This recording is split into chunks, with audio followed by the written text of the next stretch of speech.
વાગરા પંથકમાં ઈદ ઉલ ફિત્રની હર્ષ ઉલ્લાસ સાથે ઉજવણી કરાઈ હતી। મસ્જિદો અને ઈદગાહમાં ઉમટી પડ્યા હતા મુસ્લિમ બિરાદરો। પવિત્ર રમજાન માસની પૂર્ણાહુતિ અને શવાલના ચાંદના દીદાર થતાની સાથે જ વાગરા પંથકમાં શાનદાર રમઝાન ઈદની ઉજવણી કરવામાં આવી હતી।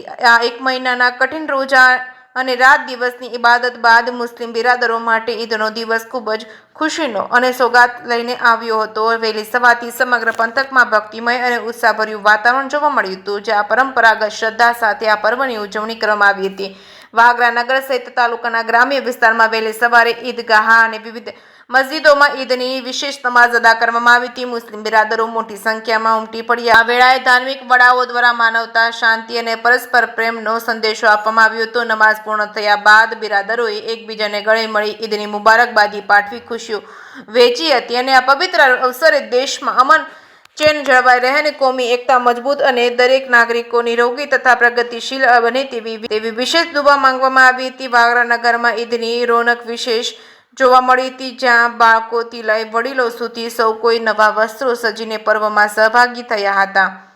આ પર્વ માત્ર ધાર્મિક નહીં પરંતુ સામાજિક સૌહાર્દનું પ્રતીક પણ બન્યું હતું। હિન્દુ મુસ્લિમ બિરાદરોએ એકબીજાને શુભકામનાઓ પાઠવી ભારતીય સંસ્કૃતિની ભાઈચારાની પરંપરાને જીવંત રાખી હતી। બીજી તરફ નમાઝના સ્થળોએ વહીવટી તંત્ર દ્વારા પૂરતી તકેદારી રાખવામાં આવી છે। જે કે સિંહ ગુજરાતી સાથે કેતન મહેતા, ભરૂચ। अस्सलामुअलैकुम।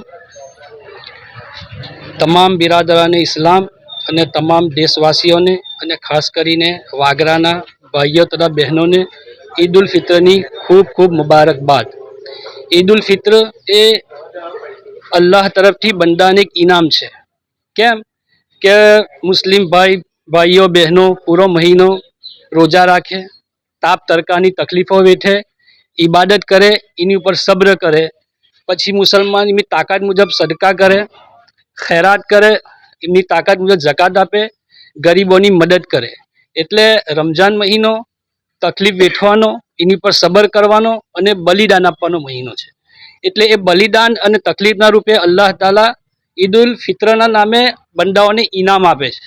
એટલે આ ઇનામના પેટે તમામ દુનિયાના મુસલમાન હર્ષો ઉલ્લાસ સાથે ખુશી મનાવે છે અને ઈદ મનાવે છે। એટલે એના મોકા પર આપણે અલ્લાહ તાલા પાસે દુઆ કરીએ કે પૂરી દુનિયામાં અમન શાંતિ રહે, ખાસ કરીને આપણા દેશમાં અમન શાંતિ સમૃદ્ધિ બની રહે, કોમી ભાઈચારો અને એકતા બની રહે અને ખાસ કરીને વાગરામાં પણ ભાઈચારો અને કોમી એકતા બની રહે, વાગરા બી તરક્કી કરે, સમૃદ્ધિની રાહ પર ચાલે, એવી અલ્લાહ તાલા પાસે દુઆ છે।